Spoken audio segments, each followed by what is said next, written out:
Hola amigos, espero que se encuentren bien. Bueno, antes de comenzar, quiero comentar que de fondo se escucha bastante ruido y es porque está lloviendo bastante fuerte, así es que ojalá que esto no afecte al video. Pero bueno, así es el clima acá. Bueno, hace algunos días en HBO Max me encontré con la docuserie Heaven's Gates, el culto de cultos, del año 2020, que yo no había visto, la verdad yo no la había visto y me interesó de inmediato. Son apenas 4 capítulos de poco menos de 50 minutos cada uno, así es que si te gustan las temáticas sectarias y más la historia de Heaven's Gate o la Puerta del Cielo, te la recomiendo completamente. Por cierto, está de manera gratuita también, creo que en Cuevana, con un poco de publicidad, pero al fin y al cabo está. Bueno, a medida que iba mirando los capítulos y sumergiéndome en la historia, la cual por cierto es bastante perturbadora y bizarra, sí amigos, me fue completamente inevitable no vincular ciertas cosas o hacer paralelismos entre la Puerta del Cielo y la organización Watchtower de los Testigos de Jehová, obviamente guardando todo tipo de parámetros. Creo que incluso sería irresponsable de mi parte decir a la ligera y como si nada que ambos grupos son iguales, porque claramente no es así. Evidentemente no son lo mismo. Pero eso no quita que a medida que la vas viendo vayas estableciendo sutiles semejanzas entre ambos grupos. En este punto puede que esto no sea exclusivo de los testigos. Es posible que estas sutilezas o semejanzas se den con muchos otros grupos, cultos o sectas religiosas y hasta no religiosas. Para contextualizar y para quien no conoce del todo la historia de Heaven's Gate, esta fue una secta estadounidense liderada por Marshall Applewhite, el cual se parece muchísimo a Stephen Lett, son como gemelos, y su pareja Bonnie Needles, quienes luego cambiarían sus nombres a Do y Ti. Marshall era Do y Bonnie era Ti. Bueno, todo comienza, amigos, en 1975. Sí, mientras los testigos de Jehová esperaban la culminación de los supuestos 6.000 años de la historia humana para octubre de aquel año, una doctrina establecida, por cierto, por Frederick Franz en la costa este del país, Marshall y Bonnie, o Do y Ti, daban el puntapié inicial a su proyecto, al que por cierto el mismo Marshall solía llamar también su sociedad. Sí, al igual como se solía llamar antes a la organización Watchtower, la sociedad. Pero bueno, a ver, ¿cuál era la idea de Marshall? Pues reclutar a miembros, prepararlos y emprender un viaje a los cielos, al reino de los cielos, pero de una manera bastante bizarra. Marshall y Bonnie eran una, comillas, pareja unida bajo ideales de pensamiento y cosmovisión por sobre el tema físico y romántico. Eran sus concepciones y su proyecto lo que los llevó principalmente a vincularse, no así el amor de pareja, pero aún así se complementaban a cabalidad y bastante bien. Ambos, sobre todo Bonnie o Ti, siempre se sintieron encomendados a llevar a cabo una misión, aunque no sabían cuál, y para buscar respuestas deciden recorrer el país visitando gurús, congeniando con miembros de movimientos New Age, que por aquella época abundaban en Gringolandia. Tengamos en cuenta también que a finales de los 60 y principios de los 70, el fenómeno OVNI en Estados Unidos también estaba pegando muy fuerte. Así es que todo este escenario propiciaba un clima perfecto para que surgiera de la nada cualquier tipo de grupo o movimiento con ideales no convencionales. La cultura hippie también aquí hacía lo suyo. Y sí, aquí estaban Marshall y Bonnie, quienes finalmente y como guinda del pastel concluyen su búsqueda en Apocalipsis 11, en donde se habla de 2 testigos o profetas que serían martirizados y que luego de dar su testimonio serían muertos y que posteriormente, 3 días y medio más tarde, tendrían que resucitar y elevarse a los cielos. Amigos, para quienes vieron mis videos sobre 1919, recordarán que la organización Watchtower también interpreta estos 2 testigos o profetas de Apocalipsis 11 como paralelos al esclavo fiel y discreto de Mateo 24:45, aún sin tener nada que ver una cosa con la otra. Y también dicen que estos eran básicamente el alto mando de la organización en 1914, o en aquel tiempo llamada la Sociedad. También tienen toda una interpretación para los 3 días y medio, o 3 tiempos y medio, pero todo aquello lo expliqué en aquel video. Y bien, Marshall y Bonnie dedujeron que ellos eran los 2 testigos o profetas del Apocalipsis, quienes tendrían que dar su testimonio antes de morir y posteriormente elevarse al cielo. Entonces, hasta este punto, estamos hablando ya de planteamientos cristianos, pero reinterpretados y sazonados con ufología. Y esto último, ¿por qué? Porque en aquel mismo pasaje de Apocalipsis se dice que estos dos profetas o testigos ya muertos reciben básicamente el espíritu de la vida y ascienden a los cielos en una nube. Y pues sí, la pareja interpretó que aquella nube era muy posiblemente un ovni. Esto porque en la antigüedad, siglos I y II, no habría noción del concepto ovni como tal, y claro, el escritor bíblico lo habría interpretado o entendido como una simple nube, lo cual personalmente tampoco me parece descabellado o irrisorio, pero bueno. De esta manera, según ellos, este ovni completamente literal llevaría sus almas y la de sus seguidores, a quienes también llamaban tripulantes, al reino de los cielos, o como también solían llamar, al siguiente nivel, dando inicio aquí al fin del mundo terrenal. Y bueno, aquí viene toda la campaña de reclutamiento y conferencias, donde una de las principales premisas era que el adepto, si realmente quería trascender y ser salvo, tenía que cortar los lazos con sus amigos o familiares y dedicarse 100% al movimiento. Esto me recordó mucho a la manera en que los testigos de Jehová tienen a la hora de reclutar adeptos, quienes poco a poco y de manera sutil comienzan a cortar los lazos con sus parientes o familiares mundanos. Dejan, por ejemplo, de participar en celebraciones de cumpleaños, celebraciones navideñas, celebraciones de Año Nuevo y cualquier otro tipo de festividad que no encaje por ahí con los parámetros establecidos por la Watchtower. Y no solo aplica en el tema de las festividades, al adepto constantemente se le dirá que la mejor compañía, los mejores consejos y las mejores relaciones se logran en la organización. Cualquier cosa que esté fuera de esta automáticamente pasa a ser mundana y por extensión es demonizada. Al fin y al cabo, ser leal a la organización sería la única manera en la que el testigo concibe básicamente su salvación. A ver, y para que no se malinterprete, porque todo se malinterpreta, tampoco estoy diciendo que los testigos de Jehová obliguen a la persona que está con ellos estudiando a ya no hablar con su familia mundana. No, no se trata de ello. Se trata de que la persona poco a poco comienza a priorizar los intereses de la organización por sobre su núcleo familiar mundano. En este punto recuerdo cuando yo iba al salón, habían hermanos y hermanas que estaban, como ellos dicen, solos en la verdad, siendo el único testigo de Jehová de su familia, que claro, era testigo, y ellos siempre decían que en la congregación habían encontrado padres espirituales y un sinfín de hermanos espirituales.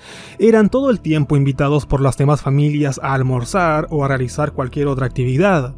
Entonces, como decía antes, la persona se encuentra dividida entre su familia carnal mundana y su familia espiritual testiguil, donde lo más probable es que elija a esta última por sobre todo. Hay un tema de salvación para él de por medio, a excepción por supuesto si su familia carnal también cede a estudiar con los testigos de Jehová, pero esa es otra historia. Entonces, y volviendo a la historia de Heaven Gate, la dinámica empleada por Marshall era muy similar. Estaba lo mundano y terrenal, y estaba el trascender a lo espiritual, y si querías esto último, claramente tenías que despojarte de los lazos que te ataban a lo terrenal, en los que se encontraba la familia que no compartía los ideales del grupo. La pareja comenzó dando charlas donde poco a poco comenzaron a llegar personas un tanto curiosas ante aquella premisa de salvación, cristiana pero sobre todo ufológica. El grupo, de hecho, y ya medianamente conformado, solía aislarse en zonas bastante remotas porque, claro, las premisas eran básicamente despojarse de los apegos, las adicciones, las personas, las cosas, las carreras, para así de cierta manera purificar el alma para estar realmente listo para la trascendencia. El grupo era bastante inestable en cuanto al número de miembros, además eran nómades porque se movían de un lugar a otro. Una cosa que me pareció muy interesante es que exmiembros que alguna vez pasaron por ahí ahora relatan que mucha gente del grupo ni siquiera entendía bien o comprendía en profundidad lo que realmente significaba la secta en sí. Ellos solo se dejaban llevar por las palabras de salvación que los líderes tanto repetían, pero sin tener idea de nada más. Y este es otro paralelismo interesante que puedo hacer con los testigos, donde muchos solo están ahí por esa promesa de salvación de su organización, sin tener la más remota idea de cómo explicar, por ejemplo, alguna doctrina profunda del grupo y en la que creen a rajatabla. Me pasa constantemente, por ejemplo, cuando les pido a testigos, incluso familiares, que me expliquen de manera racional, por ejemplo, la generación traslapada, 1919, el 607 y tantas otras cosas. Pero si algunos ni siquiera saben identificar bien a los miembros del cuerpo gobernante, mucho menos podrían dar una respuesta rápida y de su mente acerca de cosas más profundas, sin antes, por supuesto, consultarlo en alguna publicación de la propia organización. Pero bueno, otra cosa que me llamó mucho la atención es que se muestran fragmentos de entrevistas de aquel entonces a miembros del grupo, y estos contaban que para sus familias resultaba tremendamente extraño de cómo era posible que ellos estuviesen en ese grupo. Sin embargo, ellos cuentan que eso era algo con lo que simplemente tenían que lidiar, pero que se sentían plenos como miembros de Heaven Gate. Ya lo que pensara la familia de ellos pasaba a segundo plano. Y de nuevo, esto es similar a la reacción que, por ejemplo, podría tener cualquier familia al ver a uno de los suyos siendo parte de alguna religión, culto o secta de alto control, e incluso algún tipo de negocio piramidal que exija mucho tiempo y una demanda tremenda. Es interesante que otra ex miembro ahora cuenta que en aquel tiempo ella pensaba en lo que Jesús supuestamente les habría dicho a sus apóstoles cuando los conoció, eso de que estos tenían que dejar a sus familias si querían entregarse a un principio superior. Y pues sí, este es otro precepto importante aplicado hoy en día por grupos herméticos y en sí por las religiones en general. Se muestran también entrevistas a los líderes de Heaven Gate, a Marshall y Bonnie, quienes dicen que a pesar de la oposición de la gente o que los traten de locos, ellos tenían una misión encomendada y esta era transmitir aquel mensaje de salvación. Pero claro, tampoco podían obligar o presionar a la gente para que los escuchen, y todo finalmente quedaba en el libre albedrío de las personas. Los testigos de Jehová hoy en día actúan de igual manera. Se sienten con la autoridad suficiente de transmitir su mensaje de salvación a quien sea, a pesar, y como tantas veces lo dicen y lo repiten, que el mundo, según ellos, los odia y que la gente se burla de ellos y que todo el mundo los persigue. Pero bueno, ahora bien, y volviendo a Apocalipsis 11, ahí se dice que los dos testigos o profetas fueron muertos y que posteriormente resucitaron.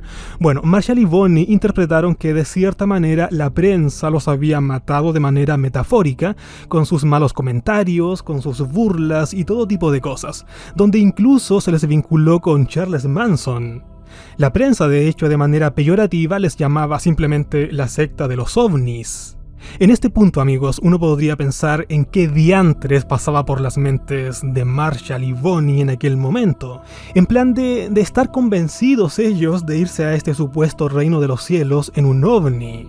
Pero saben, tampoco me es tan descabellado pensar ahora en qué diantres pasa por las mentes, por ejemplo, del cuerpo gobernante, quienes también piensan que ellos tendrían que irse a este reino de los cielos a gobernar con Jesucristo y que le ayudarían a en esta supuesta batalla de Armagedón.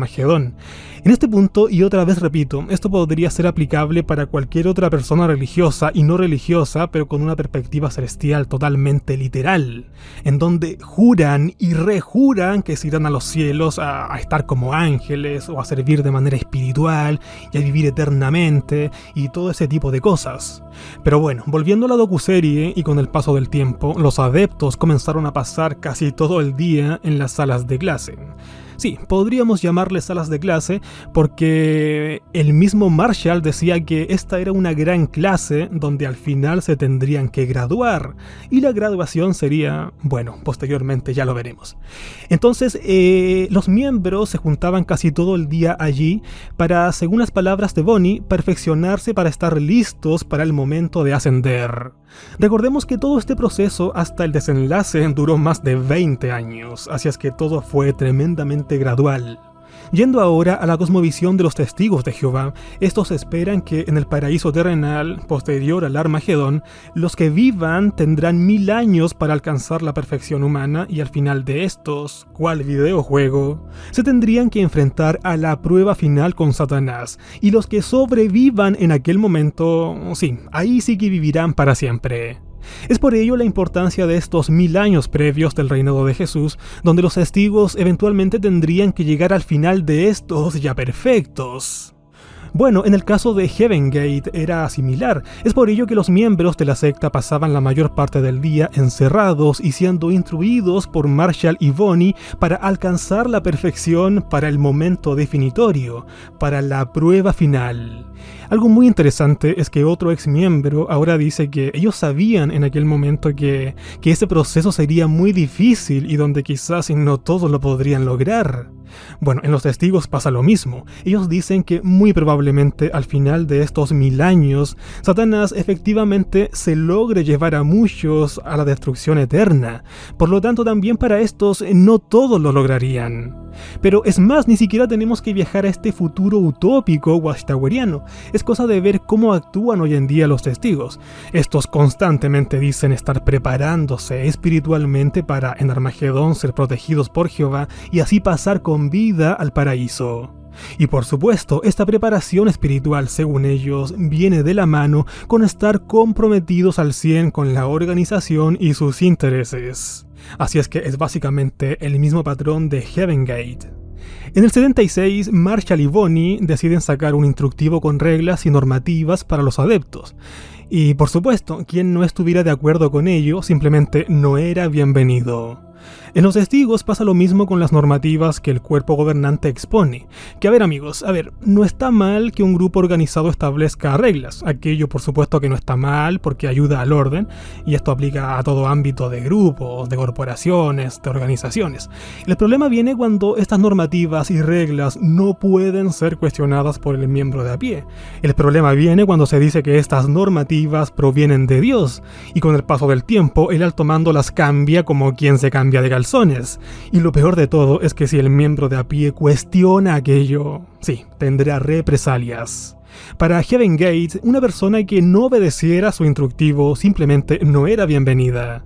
Para la Watchtower, una persona que no obedece lo que el cuerpo gobernante interpreta o establece como la verdad, o algo que sea éticamente o moralmente inadecuado, independiente si luego se cambia, corre el riesgo de señalamiento, de censura o incluso la expulsión. Volviendo a Heaven Gate, el tiempo iba pasando y un gran talón de Aquiles fue cuando Marshall y Bonnie convencen a los adeptos que estos no eran seres humanos, sino más bien seres del siguiente nivel, pero viviendo en el intertanto en un cascarón humano al que llamaban, comillas, vehículo, hasta eventualmente esperar la ascensión a los cielos. Además, y para romper la línea genealógica, los nombres les fueron cambiados, al igual como Marshall y Bonnie, quienes se habían puesto Do y Ti, a los miembros también les fueron cambiados los nombres y reemplazados por sílabas. Además comenzaron a vestirse de manera bastante unisex, y todos básicamente actuaban de la misma manera. De hecho, se ponía de ejemplo de vestir a Boy George, ya que este parecía casi andrógino. De hecho, cualquier persona que no lo hubiese conocido y lo hubiese visto no podría definir a primeras si se trataba de un hombre o mujer. Amigos, cuando uno se da cuenta del tremendo poder de coerción que líderes humanos pueden tener sobre un grupo extremadamente sumiso y crédulo, uno se da cuenta no solo de la maldad o ignorancia, sino también de las terribles consecuencias que todo ello podría acarrear. Bueno, el grupo, que ya eran una treintena de individuos, finalmente a fines de los 70 dejan su estilo nómade y comienzan a alquilar casas. Generalmente alquilaban 2 o 3 en donde se repartían para vivir. En cuanto a lo monetario, los dineros del grupo provenían principalmente de donaciones voluntarias de los mismos miembros, o de herencias que algunos de ellos recibían.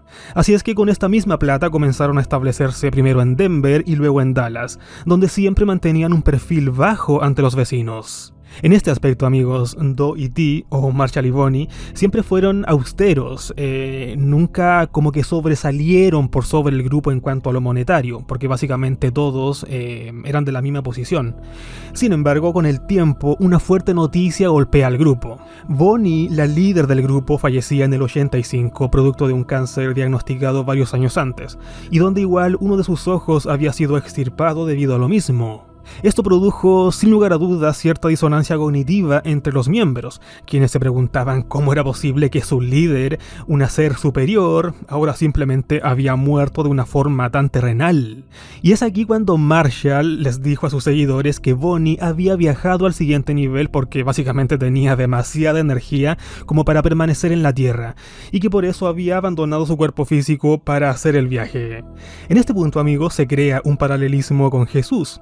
Claro, de la misma manera en la que el cristianismo habría redefinido el concepto judío de Mesías, y donde básicamente se daba a entender que al igual que Jesús, un ser celestial pero materializado en cuerpo humano, que murió de forma terrenal, pero que de igual manera posteriormente reinaría en los cielos espiritualmente.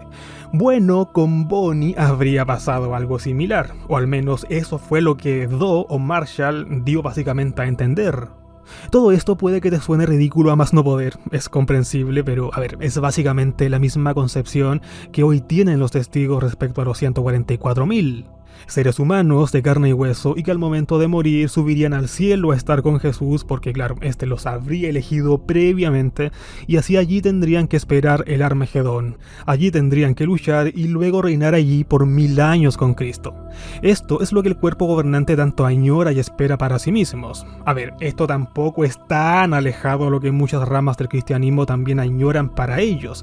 Eso de irse al cielo a estar con Jesús hasta la eternidad y en forma espiritual. Pero bueno, posterior a la tragedia, Marshall permitió a los miembros de la secta visitar a sus familias, a las que no veían desde hacía casi 10 años o más. Aquí uno podría pensar que los miembros tomarían la decisión tal vez de escaparse, ahora que estaban libres, ahora que viajaban lejos a ver a los suyos, pero no fue el caso. Solo uno de ellos no volvería. Esto demostraba claramente el tremendo grado de compromiso de los miembros para con la secta. Claro, había sido ya una década de un constante y regular adoctrinamiento. Ya de vuelta en casa las cosas en la secta cambiarían porque hasta antes de la muerte de Bonnie, la idea del grupo era, de cierta manera ir transformando sus cuerpos paulatinamente de manera química y biológica para convertirse de a poco en alienígenas y así elevarse a los cielos, encontrarse con este ovni y así trascender al siguiente nivel o al encuentro con Dios. Pero, tras la muerte de Bonnie, Marshall reinterpreta la doctrina, diciendo que ahora la muerte de esta significaba que los miembros de manera energética tenían que elevarse al reino de los cielos, ya no de manera mutada a alienígena. Esto por cierto traería graves consecuencias que más adelante veremos. Pero aquí me gustaría detenerme porque me llamó mucho la atención el cómo Marshall, reinterpreta la enseñanza lisa y llanamente porque la verdad que anteriormente tanto sostenía, de un momento a otro se vio truncada por algo, y ya posterior a eso simplemente no tenía sentido. Entonces para continuar la línea simplemente se reinterpreta y ya, y de paso justifica la muerte de Bonnie. Amigos, esto es igual a cómo ha actuado el cuerpo gobernante o la organización en aspectos de su historia, reinterpretando doctrinas sin más únicamente porque la verdad anterior se vio truncada en algún momento dado. Esto pasó, por ejemplo, durante el siglo XX con el concepto de la generación que no pasaría, donde siempre cuando se llegaba a cierta época donde cierto grupo de edad ya comenzaba a morir, el concepto de la generación se reinterpretaba y se aplazaba, y así posteriormente se volvía a repetir el patrón más tarde, hasta que en los 90 el concepto se reinventa completamente, siendo nuevamente editado en los 2000 hasta finalmente llegar a la generación traslapada, la que de momento da espacio de tiempo de aquí a unos años más para abarcar. Sobre todo ahora que llegaron 2 nuevos miembros al cuerpo gobernante, más jóvenes que los demás, los cuales también llegaron para traslaparse y al ser más jóvenes que el resto, dan espacio de tiempo para que esta generación traslapada se mantenga durante un par de décadas más. Pero en definitiva, cada una de las reinterpretaciones del concepto generación a través de la historia de los testigos ha sido debido a la carencia de sentido y significado lógico de la anterior. En el caso de Marshall fue de igual manera, ya que este solo cambió la doctrina cuando la anterior se vio truncada ante la muerte de Bonnie. Total, daba lo mismo lo que ahora reinterpretaba, pues sus súbditos le volverían a creer todo.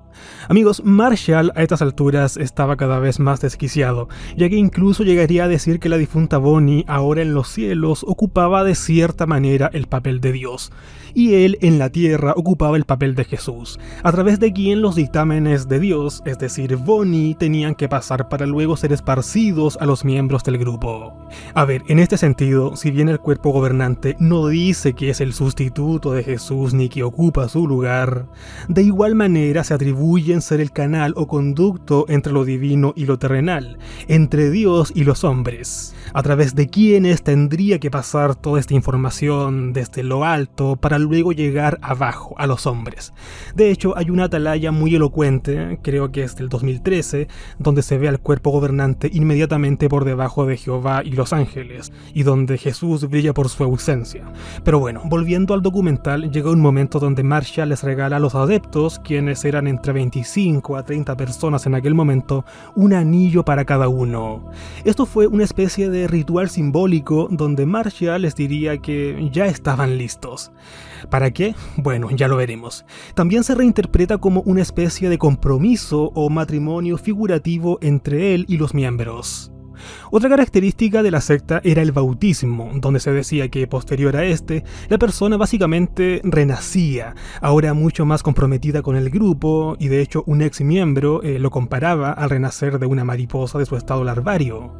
Bueno, en los testigos de Jehová el asunto es bastante similar. El bautismo es ejercido de la misma manera, sosteniendo a la persona y sumergiéndola brevemente hacia atrás. Además, este significa un compromiso de por vida con la organización Watchtower, y donde a contar de aquí pasas a ser un The Real testigo de Jehová. Similar al concepto de la mariposa de Heaven Gate, significa básicamente un renacer. Además, y para irse preparando para este viaje inminente al espacio exterior, el grupo veía repetidamente Star Trek o Viaje a las Estrellas. Claro, de esa manera los miembros se visualizaban allí y claro, eso los coaccionaba aún más. Y pues sí, de igual manera, en los Testigos de Jehová durante los últimos años, las producciones audiovisuales de la Watchtower han servido para que el Testigo de Jehová de cierta manera se visualice él mismo en ese futuro que tanto añora, o perciba el cómo tendría que ser el supuesto Armagedón, porque claro, una imagen vale más que 1000 palabras. Otra cosa, amigos, que llamó mucho mi atención y que tiene una similitud tremenda con los testigos era la mentalidad de colmena que predominaba, en donde cada uno de los miembros tenía puestos o roles. Bueno, los testigos a esto le llaman, comillas, privilegios, pero en el fondo todo el grupo actuaba como uno solo, como una organización. Cada uno era considerado como un engranaje de una rueda. Es por ello que el pensamiento crítico o el interpretar algo por cuenta propia no era para nada bien visto. Así es que básicamente se buscaba el pensamiento único. Amigos, en mi video número 70 hablé de hecho del pensamiento único. Te invito también a mirarlo si te interesa.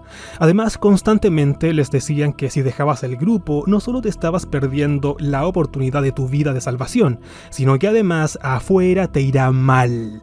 Sí, los testigos actúan de la misma manera. También se muestra a Steven Hassan, famoso escritor experto en sectas y control mental, donde en un programa de televisión de la época hablaba sobre el caso de Heaven Gate, al que los mismos medios, recordemos, le dieron una notable notoriedad. Hassan también señala que haber dejado el culto físicamente no lo saca de tu cabeza. Y pues sí, creo que quienes salimos de los testigos sabemos esto perfectamente, sobre todo para quienes nacimos y nos criamos ahí. Uno puede salir, pero los recuerdos, muchos de ellos no del todo muy buenos, quedan en tu mente por mucho tiempo. Pero bueno, volviendo al documental, el control, amigos, llegó hasta tal punto que los hombres del grupo tenían que anotar en una libretita las cantidades de emisiones seminales nocturnas que tenían, ya que obviamente el sexo estaba prohibido. Y ya saben, en el caso del hombre, por mucho que se reprima y evite ciertas cosas, durante la noche y de manera inconsciente surge el sueño húmedo y simplemente la champaña explota. Amigos, espero no estarle dando ideas al cuerpo gobernante para que implemente esto en el próximo libro de ancianos o el próximo libro de los jóvenes preguntan.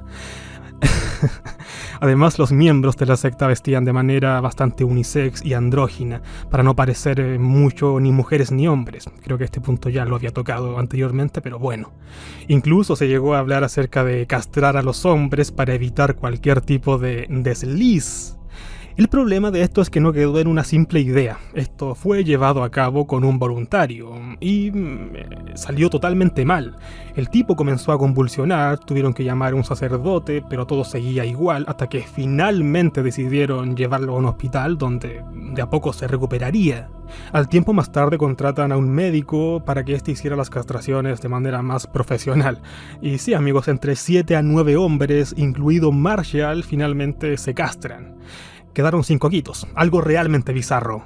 Marshall a principios de los 90 también afirmaría que este fin del mundo que tanto añoraban acontecería muy probablemente antes del cambio de siglo.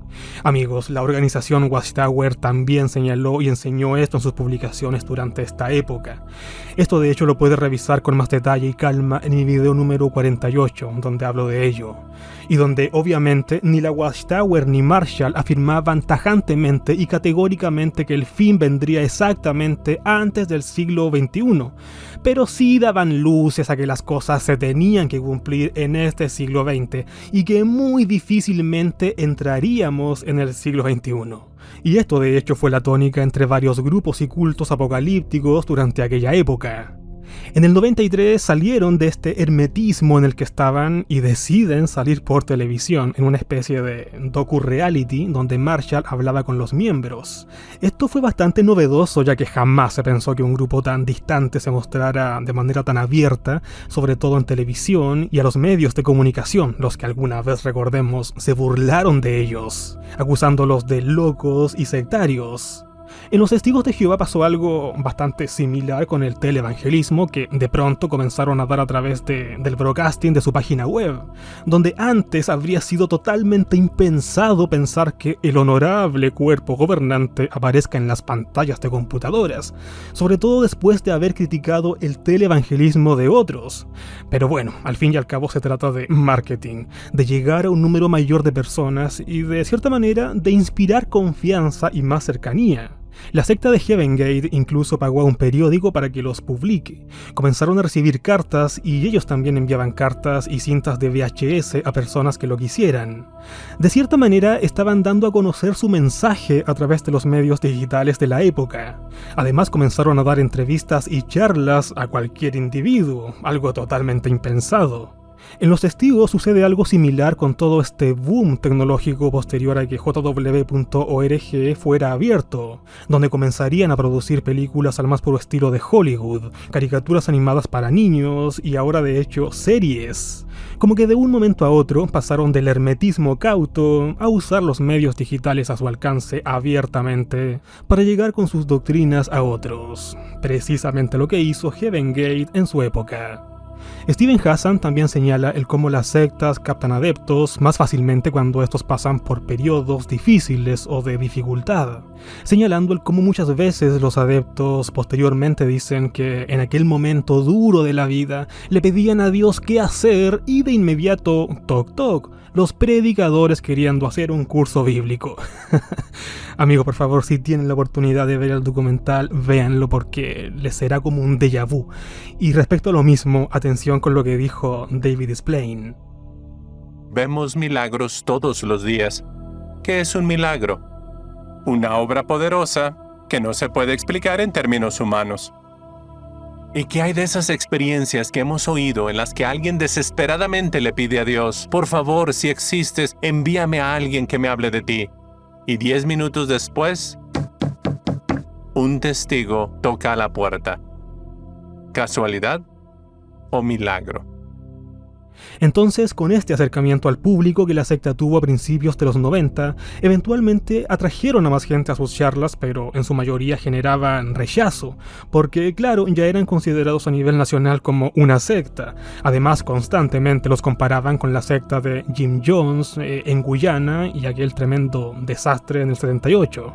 Pero aún así, Heaven Gate no bajaría los brazos, y durante esta misma época también comenzarían a usar computadoras con internet para de esa manera llegar a más público. De hecho, crearon su página web, la que se llama jw.org. No broma, su página simplemente se llama, porque sí, aún está activa. Esta se llama Puerta del Cielo, la cual tiene una onda muy retro de los 80. De hecho, me puse a navegar un rato en ella y me pareció increíble, pero bizarra a más no poder. Sin embargo, esta página fue de dulce y agraz porque comenzaron a recibir muchos comentarios negativos y burlones. La página también había sido creada no solo para informar o buscar reclutar gente, sino que también como testimonio para el futuro, para dejar algún tipo de legado y ahí establecer por qué harían lo que finalmente hicieron. Por otro lado, una sensación de paranoia se comenzó a apoderar del grupo, ya que creían que podría pasar con ellos lo mismo que pasó con David Koresh y la secta de los Davidianos en el 93.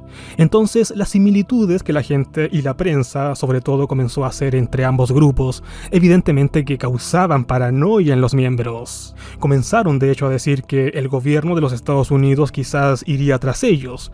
Se propuso el comprar armas para defensa personal, pero finalmente desistieron porque el grupo de por sí era bastante, comillas, pacífico. Y claro, es aquí cuando el grupo se vio cada vez más sumido en un estado de ahogo y confusión donde ya no hallaban qué más hacer.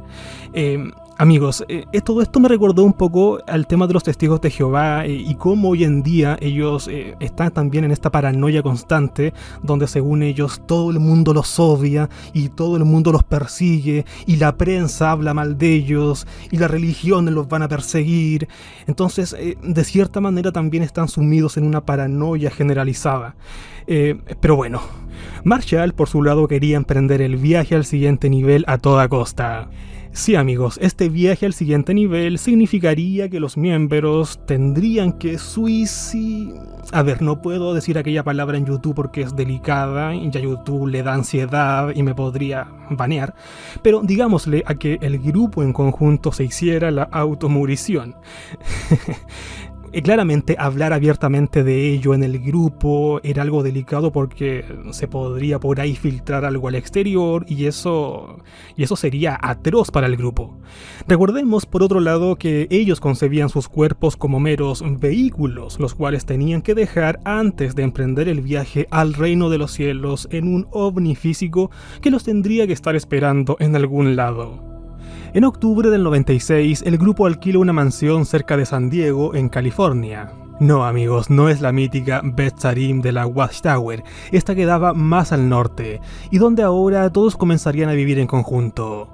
Noviembre del 96, y un evento astronómico importante estaba a punto de ocurrir. El cometa Hale-Bopp se aproximaba a pasar muy cerca de la Tierra.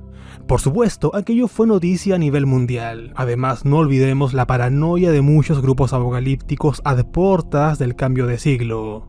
Y por si fuera poco amigos, también corría el rumor en Gringolandia de que el gobierno de este país estaba ocultando la presencia de un supuesto platillo volador que seguía los pasos del cometa Hale-Bopp.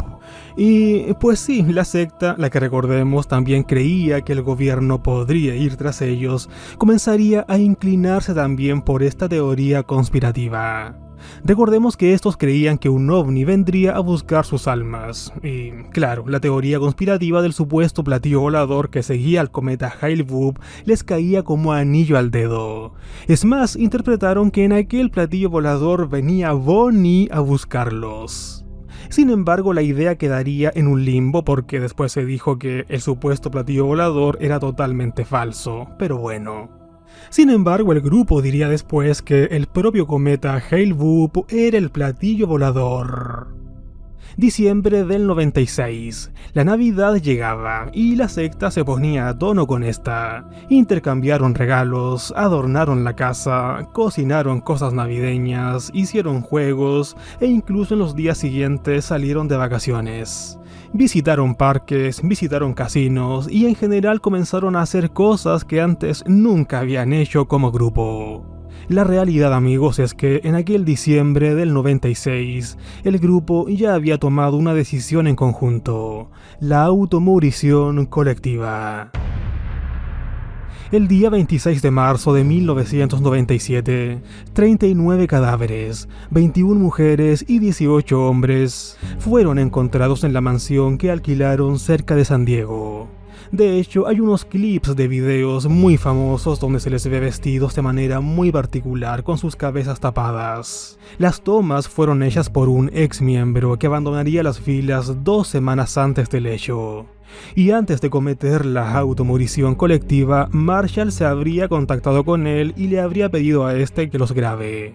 Si bien el grupo fue encontrado el día 26 de marzo, la automorición como tal fue 3 días antes, el 23 de marzo, donde consumieron barbitúricos y alcohol para luego poner bolsas plásticas en las cabezas y morir lentamente asfixiados.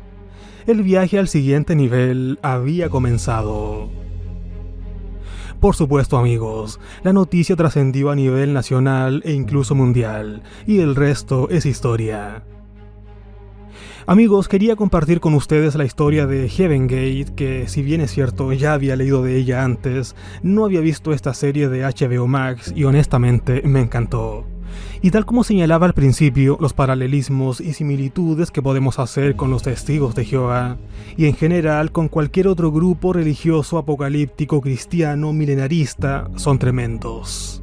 Obediencia y sumisión total al líder, a pesar de que los mandatos de este sean totalmente irracionales desde un punto de vista humano. Las instrucciones que reciban de la Organización de Jehová quizás no les parezcan aconsejables desde un punto de vista estratégico o humano. Pero todos nosotros debemos estar listos para obedecer todas las instrucciones que se nos den, nos parezcan o no prácticas.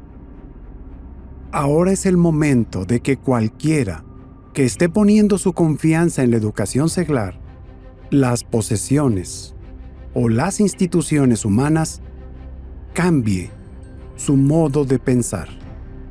Esta es una seria advertencia que todos hacemos bien en seguir desde ya. Si llegaste hasta aquí, te lo agradezco de corazón. Un fuerte abrazo sectario y cuestiónalo todo. Adiós.